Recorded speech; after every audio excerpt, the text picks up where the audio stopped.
Oke, kembali lagi bersama saya Albariki.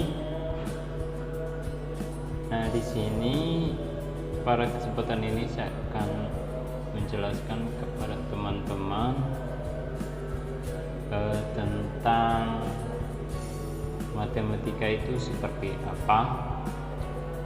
Dan di sini saya akan memberi sebuah materi pembelajaran yang terdapat di kelas 10 SMA. Jadi di SMA itu terdapat dua bagian, ada matematika wajib dan ada matematika peminatan. Jadi di sini saya secara khusus membahas tentang matematika wajib terlebih dahulu ya.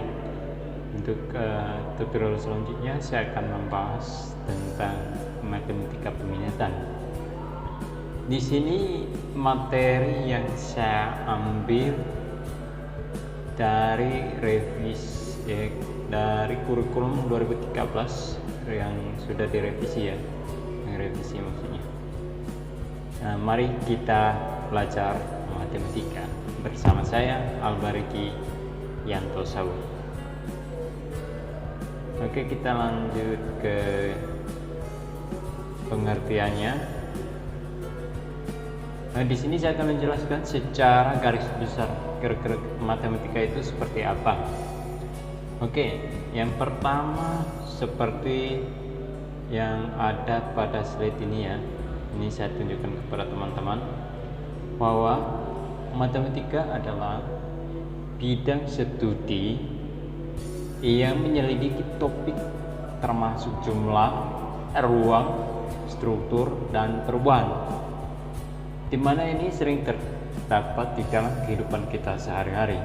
Aktivitas kita yang kita lakukan itu adalah bagian-bagian dari matematika, dan itu merupakan pengertian matematika secara garis besar ya. Nah, para matematikawan merangkai dan menggunakan berbagai pola, kemudian menggunakannya untuk merumuskan konjektur yang baru dan membangun kebenaran melalui metode dedukasi, di mana metode dedukasi itu adalah penarikan kesimpulan dari keadaan yang umum hingga ke yang khusus, dan itu berkaitan dengan aksioma-aksioma serta definisi-definisi yang bersesuaian. Nah, ini terangkum di dalam matematika secara garis besar ya teman-teman. Jadi di sini saya akan membahas tentang matematika wajib kelas 10 ya untuk SMA. Jadi di SMA itu mata pelajaran matematika khususnya kelas 10 itu dibagi dua jenis, yaitu peminatan sama matematika wajib, di mana matematika wajib itu dipergunakan untuk semua jurusan, semua siswa, maksudnya saya semua siswa, baik itu jurusan IPA, IPS dan lain sebagainya ya. Tapi di sini yang saya bahas secara khusus adalah IPA dan IPS karena ini berkaitan dengan matematika wajib. Jadi untuk kelas 10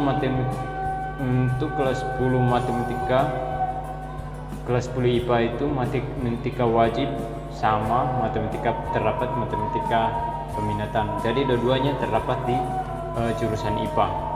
Jadi peminatan sama matematika wajib itu ada di kelas 10 SMA. Terus untuk matematika peminatannya, untuk jurusan IPS-nya itu hanya terdapat matematika wajib saja, sedangkan matematika peminatan itu tidak dapat. Mungkin nanti di kelas 11 atau kelas 12 baru dapat matematika wajib sama peminatan di jurusan IPS. Jadi di sini matematika wajib kelas 10 pada kurikulum 2013 revisi akan mempelajari kompetisi yang berkaitan dengan persamaan dan pertidaksamaan nilai mutlak. Ini yang terdapat pada garis warna kuning ini adalah itu materi-materi pada matematika SMA kelas 10 kurikulum 2013 yang revisi. Jadi itu terdapat materi persamaan dan pertidaksamaan nilai mutlak, pertidaksamaan rasional dan irasional satu variabel. Yang berikutnya sistem persamaan linear 3 variabel, sistem pertidaksamaan linear 2 variabel,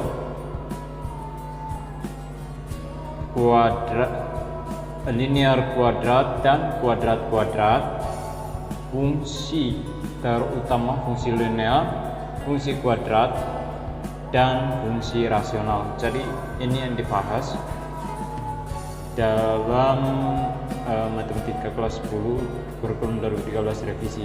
Terus yang selanjutnya komposisi pada fungsi, operasi invers, rasio trigonometri.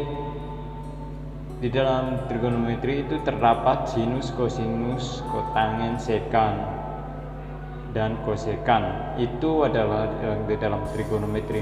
Terus trigonometri juga termasuk sudut-sudut berbagai kuadran dan sudut-sudut berelasi.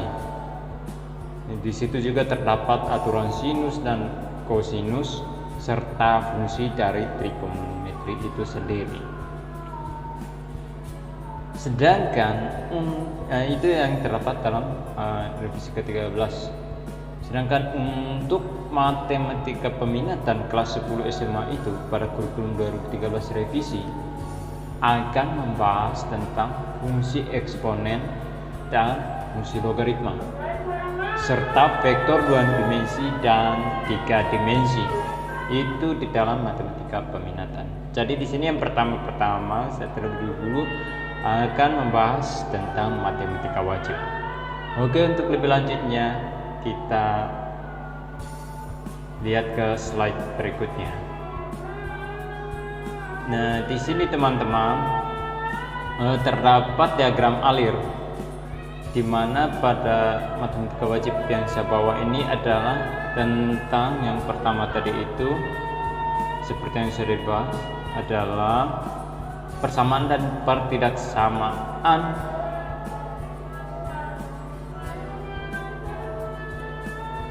dan pertidaksamaan nilai mutlak satu variabel.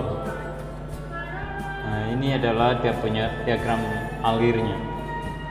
Di sini terdapat yang pertama itu adalah masalah otentik. Ya.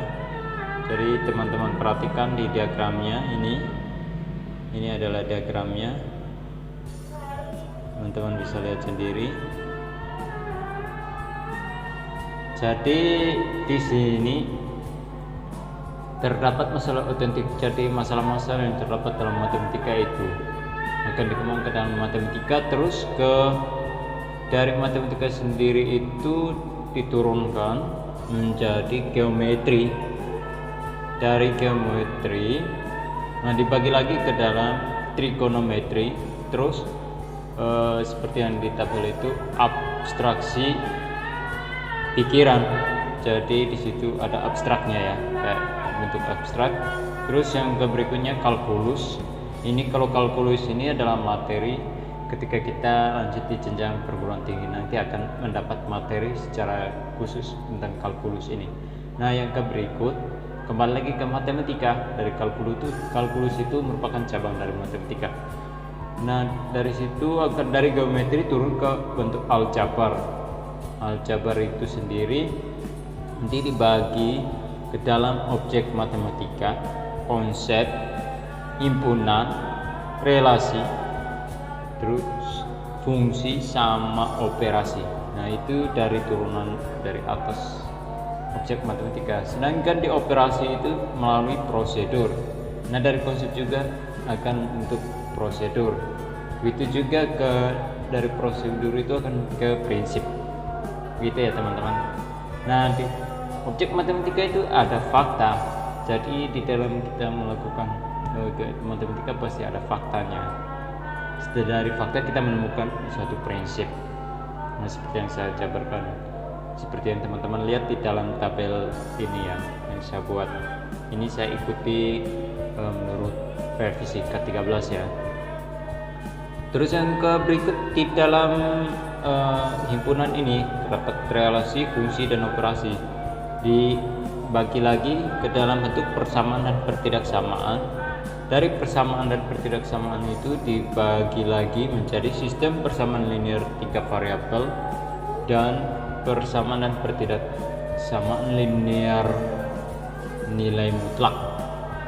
Jadi nanti ini yang akan dibahas pada materinya. Jadi di situ ada keterangannya ya teman-teman. Untuk yang tanda putih ini yang di bawah ya teman-teman, yang bagian ini itu masing-masing. Sedangkan yang warna hijau sendiri itu dia mencakup tentang matematika wajib dengan materi nilai mutlak tadi ya. Oke, kita next ke sini ya. Maaf ya teman-teman, ini penjelasannya agak cepat ya. Kalau kurang jelas nanti silakan bertanya-tanya di bawah video ini. Mungkin ada yang kurang paham atau bertanya-tanya, nanti silakan komentar di bawah kolom yang sudah saya sediakan nanti. Oke, kita langsung saja ke pokok pembahasan yang utama ya. Di sini seperti yang sudah saya katakan sebelumnya tadi, bahwa kita akan membahas tentang matematika wajib, di mana yang pertama, sebab pertama itu kita membahas tentang persamaan dan pertidaksamaan nilai mutlak linear satu variabel. Jadi untuk adik-adik atau teman-teman semua yang pada saat ini sedang melakukan kegiatan belajar hanya melalui daring saja, semoga saja video yang saya bawa ini bisa membantu teman-teman untuk mempelajari materi yang berkaitan dengan matematika wajib untuk teman-teman atau adik-adik kelas 10 khususnya yang di bangku sekolah menengah atas. Jadi oke, kita langsung saja ke materinya. Di sini terdapat kompetisi dasar dan pengalaman belajar. Jadi itu yang pertama. Nah, di sini kompetisi dasarnya terdapat beberapa bagian ini. Setelah mengikuti pembelajaran ini, itu di kompetisi dasarnya siswa di titik 3.1 itu mengidentifikasi persamaan dan pertidaksamaan nilai mutlak dari bentuk dasar suatu variabel dengan persamaan dan pertidaksamaan linear aljabar lainnya. Jadi di sini siswa dituntut seperti itu. Sedangkan untuk 4.1-nya adalah menyelesaikan masalah yang berkaitan dengan persamaan dan pertidaksamaan nilai mutlak dari bentuk linear suatu variabel. Jadi itu yang terdapat di kompetisi dasarnya. Seperti yang teman-teman lihat ini yang sudah saya cantumkan. Nah, seperti ini ya teman-teman. Nah, untuk pengalaman belajarnya, yang pertama, melalui pembelajaran materi persamaan dan pertidaksamaan nilai mutlak suatu linear suatu variabel, siswa memperoleh pengalaman belajar sebagai berikut. Yang pertama itu mampu berpikir secara kreatif. Maksudnya di sini adalah ketika guru memberikan penjelasan atau memberikan tugas, nanti siswa itu secara sendiri bisa berpikir secara kreatif. Maksudnya bisa menyampaikan ide atau pendapat atau apa yang dia ketahui mengenai materi yang sudah ia pelajari, yang ia terima dari gurunya yang sudah menyampaikan materi tersebut. Jadi itu menggunakan berpikir kreatif. Terus yang kedua, mampu menghadapi permasalahan pada kasus linear di kehidupan sehari-hari. Nah itu jadi untuk persamaan linear itu juga berkaitan dengan kehidupan kita sehari-hari ya. Nanti siswa dituntut untuk mampu menghadapi permasalahan yang terdapat pada nilai mutlak tersebut dengan kehidupan sehari-hari. Yang berikutnya, mampu berpikir kritis dalam mengamati permasalahan. Nah, di sini saya berikan contoh ketika misalnya guru memberikan contoh soal yang lumayan rumit ya, dan siswa diminta untuk berpikir secara kritis. Apakah materi yang disampaikan ini benar-benar dipahami atau tidak? Dia benar-benar mampu. Jadi dia harus berpikir secara kritis. Tapi di sini tidak memaksa. Untuk siswa tidak berarti harus gurunya suruh untuk dia selalu berpikir kritis. Tapi tidak, itu hanya cakupannya saja. Karena setiap pemikiran siswa itu pasti berbeda-beda. Jadi ini hanya pengalaman pelajarnya saja. Yang berikut, mengajak siswa untuk menerapkan. Nah ini yang berkaitan dengan guru. Jadi mengajak kerjasama di dalam menciptakan penyelesaian permasalahan. Jadi ketika siswa menghadapi suatu permasalahan yang berkaitan dengan materi-materi persamaan linear nilai mutlak suatu variabel itu, jadi itu diminta untuk bekerja sama baik antara sesama teman atau bertanya kepada guru yang mengajar di kelas. Oke, saya kira cukup sampai di situ untuk punya pengalaman belajarnya. Nanti teman-teman bisa baca sendiri di sini. Nah, kita lanjut ke yang berikutnya. Jadi di situ ada diagram alir, di mana seperti yang sudah saya jelaskan tadi bahwa di diagram alir itu ada masalah identik, kalimat terbuka, terus menuju ke nilai mutlak. Dari nilai mutlak ada bagian-bagiannya lagi. Yang pertama itu pertidaksamaan, yang kedua itu persamaan, terus yang di pertidaksamaan itu terdapat pertidaksamaan nilai mutlak linear satu variabel, sedangkan di persamaan itu adalah persamaan nilai mutlak linear satu variabel. Nah, dari sini akan dibentuk lagi ke penyelesaian. Ini akan merangkum ke dalam suatu bentuk penyelesaian. Jadi dalam penyelesaian itu apakah ada yang tidak bisa terdefinisikan atau tidak ada penyelesaian dalam masalah yang ditemukan. Terus yang kedua, terdapat tepat satu penyelesaian. Yang ketiga, banyak penyelesaian. Jadi di persamaan nilai mutlak dengan satu variabel atau pertidaksamaan itu penyelesaiannya apakah tidak ada penyelesaian atau hanya terdapat satu penyelesaian saja atau lebih dari satu banyak penyelesaian. Nah ini adalah adanya tabel diagram teman-teman. Oke, jadi jangan terlalu serius ya teman untuk menanggapi materi yang saya sampaikan ini. Dibawa santai saja ya. Kalau kurang paham nanti bisa ditanyakan ke saya. Nah, kita akan masuk ke materi pokoknya ya teman-teman. Jadi ini adalah materi yang akan kita bawakan. Tunggu ya.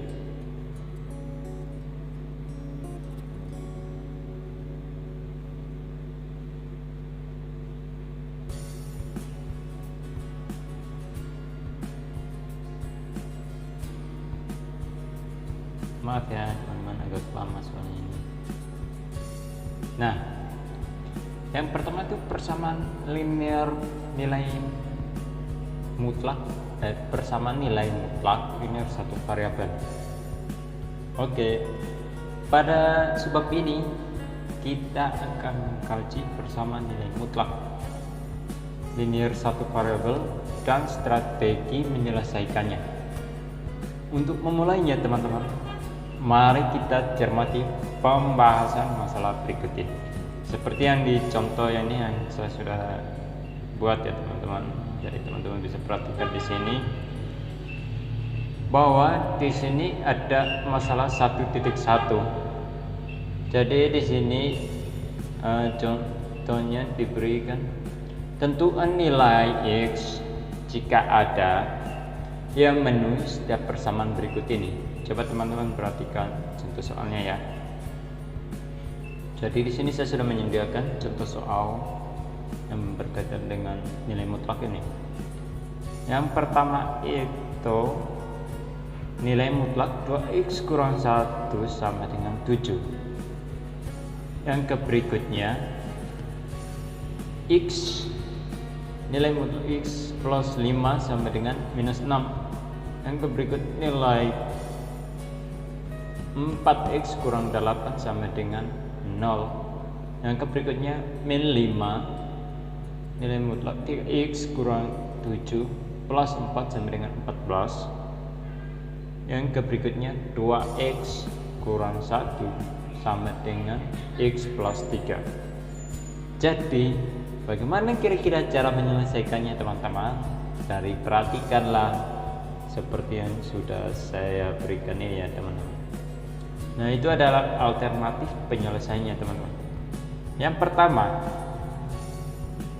ini kita selesaikan soal yang pertama itu ya.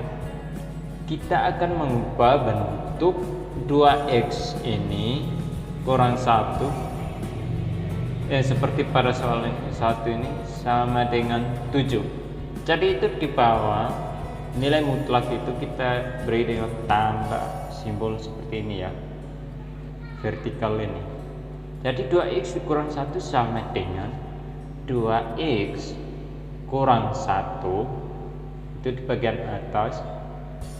Nah di bagian bawahnya kita ubah, ini kan negatif satunya, jadi kita masuk negatif dalam kurung 2x kurang 1.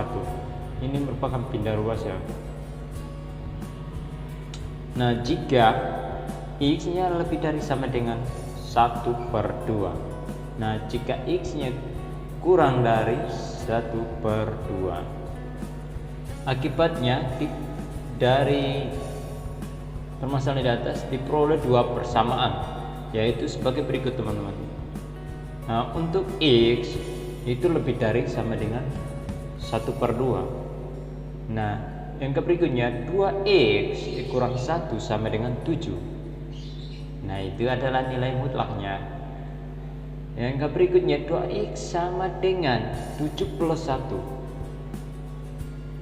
Kalau depannya tadi kan kita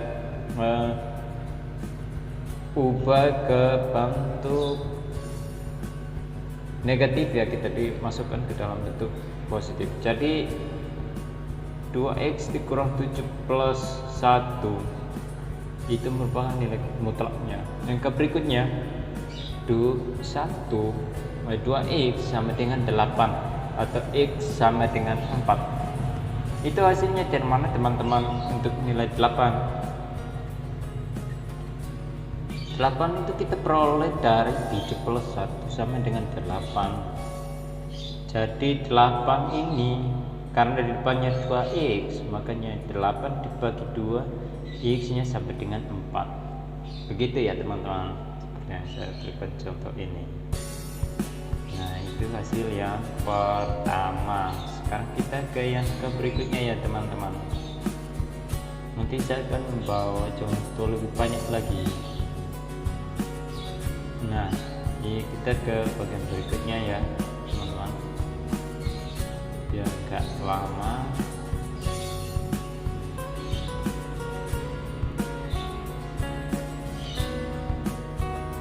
Tunggu ya.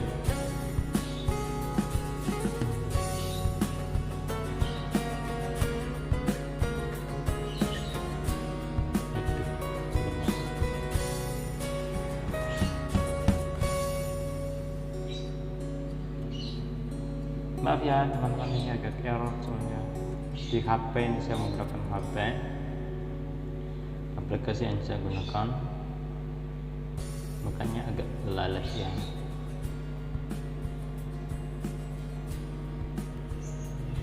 Oke teman-teman, kita lanjut lagi.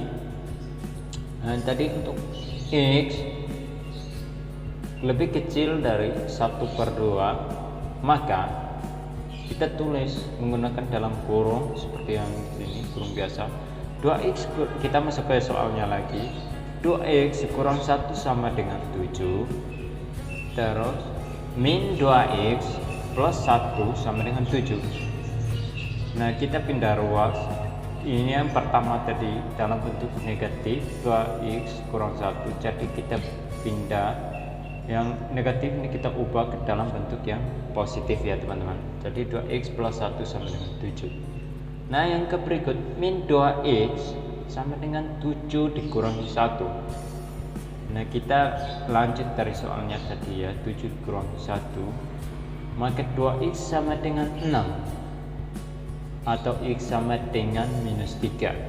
Jadi kenapa di sini sampai dapat 6? Nah, kita 7 dikurangi 1 sama dengan 6. Nah, 6 karena di sini minus 2x sama dengan 6, maka nilai x-nya itu adalah minus 3. Kenapa hasil minus 3 itu dari mana? Nah, kita bagikan 6 dibagi min 2 sama dengan min 3. Jadi itulah nilai x-nya teman-teman ya. Oke. Jadi nilai x sama dengan 4 atau x sama dengan min 3 memenuhi persamaan nilai mutlak 2x kurang 1 sama dengan 7. Jadi angka kerja yang kita kerjakan dari tadi penyelesaiannya itu memenuhi persamaan nilai mutlak. Karena nilai mutlak itu adalah setiap bilangan yang positif. Kalau bilangan negatif itu ada persyaratnya untuk kita ubah ke dalam bentuk yang positif. Jadi seperti yang di atas itu, kurang dari 1/2 itu kita ubah dari negatif tadi, bentuk negatif. Kalau misalnya angka negatif ya itu ada cara lainnya untuk nanti kita akan bahas di bagian situ. Oke, kita lanjut ke contoh soal yang kedua. Jadi di contoh soal yang kedua itu x plus 5 sama dengan minus 6. Di situ tidak ada x halaman r yang memenuhi persamaan x plus 5 sama dengan 6. Mengapa teman-teman? Nah, untuk mengetahuinya nanti kita pelajari dan saya akan bahas tentang alasan kenapa x itu bukan x elemen r. Tidak ada x elemen r yang memenuhi persamaan x plus 5 sama minus 6. Nanti kita akan bahas tentang itu. Oke, kita lanjut.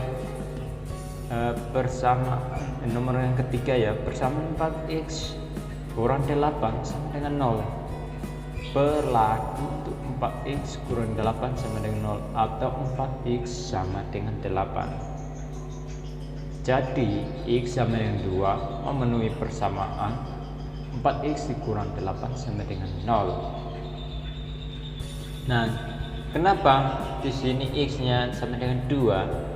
Seperti kita ke langkah yang pertama tadi, cara mengerjakannya. Ya. 4x dikurang 8 sama dengan 0, 4x kurang 8.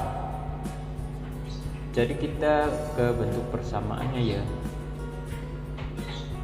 Kenapa di sini hasilnya 2x, hasilnya 2? Di sini kan 4x sama dengan 8 ya. Jadi 8 kita bagi 4, makanya dapatlah hasil nilai x-nya adalah 2. Seperti itu ya teman-teman. Jadi ketika ada soal seperti itu, nanti kita akan menjawab seperti itu. Jadi jangan bingung ketika misalnya hasil akhirnya adalah 4x sama dengan 8. Jadi kita mencari nilai x itu seperti apa? Itulah nanti 8 itu dibagi 4, maka hasilnya sama dengan 2 ya teman. Sedangkan untuk ini memenuhi persamaan 4x dikurang 8 sama dengan 0. Jadi ini adalah persamaan nilai mutlaknya ya teman. Oke, kita lanjut aja ya ke nomor angka berikutnya. Dalam nomor 5, ubah bentuk 2x kurang 1 dan x plus 3 dengan menggunakan definisi yang pertama tadi yang sudah kita kerjakan. Jadi di sini saya sudah memaparkan seperti ini ya teman-teman. Nah, jadi x plus 3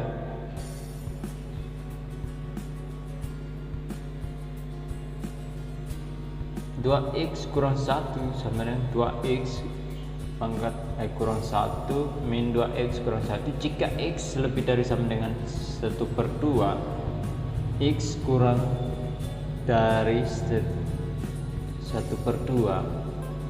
Nah itu yang pertama. Terus yang keduanya kita juga bikin seperti yang sama, karena di atas soalnya 2x kurang 1 maka yang bawahnya plus, jadi angka plus ini tetap kita naikkan, dibuat dalam kurung awal x plus 3 min x kurang 3. Jadi di sini ada min x sama 3. Jadi yang x awalnya positif kita masukkan ke dalam bentuk negatif. Nah begitu juga sebaliknya, ketika positif belakangnya positif, yang 3 ini kan positif, jadi kita ubah ke negatif 3. Nah jika x lebih dari sama dengan minus 3, maka nilai x nya juga kurang dari minus 3. Nah seperti itu ya teman-teman. Jadi ini kepersamaan yang pertama.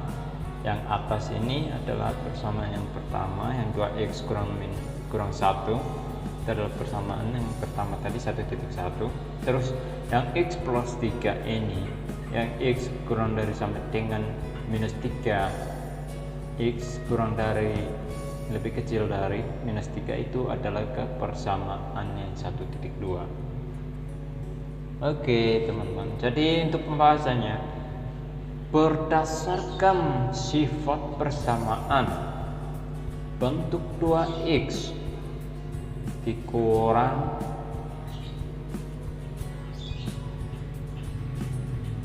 ya teman-teman. Oke teman-teman, kita lanjut ya. Berdasarkan sifat persamaan bentuk 2x kurang 1 sama dengan x plus 3 dapat dinyatakan menjadi 2x kurang 1 dikurangi x plus 3 sama dengan 0.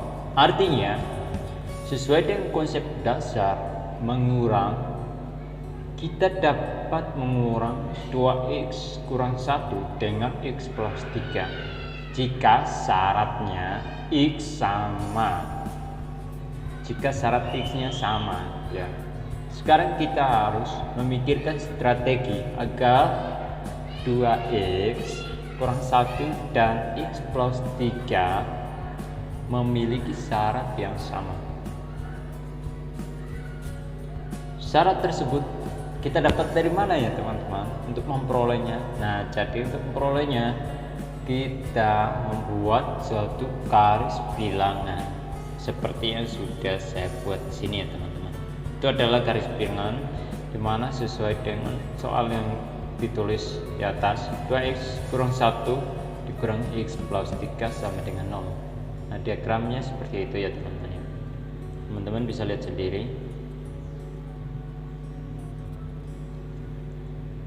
Nah oleh karena bentuk 1.1 kepersamaan yang tadi itu ya, yang pertama yang x kurang dari sama dengan 0 sama dengan 7 itu yang persamaan pertama tadi, dan 1.2 dapat disederhanakan menjadi, nah seperti ini ya teman-teman, disederhanakan. Jadi dari atas tadi kita sederhanakan lagi bentuk soalnya, jadi 2x kurang 1 kita buat dalam bentuk kurung keluar 2x kurang 1 jika x lebih dari sama dengan 1/2. Dan di bagian bawahnya 2x plus 1 min 2x plus 1 jika x nya lebih kecil dari setengah. Itu sama dengan 2x min 1 jika x lebih dari sama dengan 1/2. 2x plus 1 jika min 3 kurang dari sama dengan x kurang lebih kecil dari setengah. Nah, itu adalah merupakan bentuk persamaan dari 1.3. Dan ke berikutnya di bagian bawahnya x plus 3. Langkahnya tetap sama ya teman-teman, seperti yang bagian atasnya. Kita masukkan x plus 3 di bagian atas, terus di bagian bawahnya kita ubah ke dalam, karena bagian depannya positif, kita ubah ke dalam bentuk yang negatif. Jadi minus x dikurang 3. X plus 3 jika x nya lebih dari sama dengan minus 3.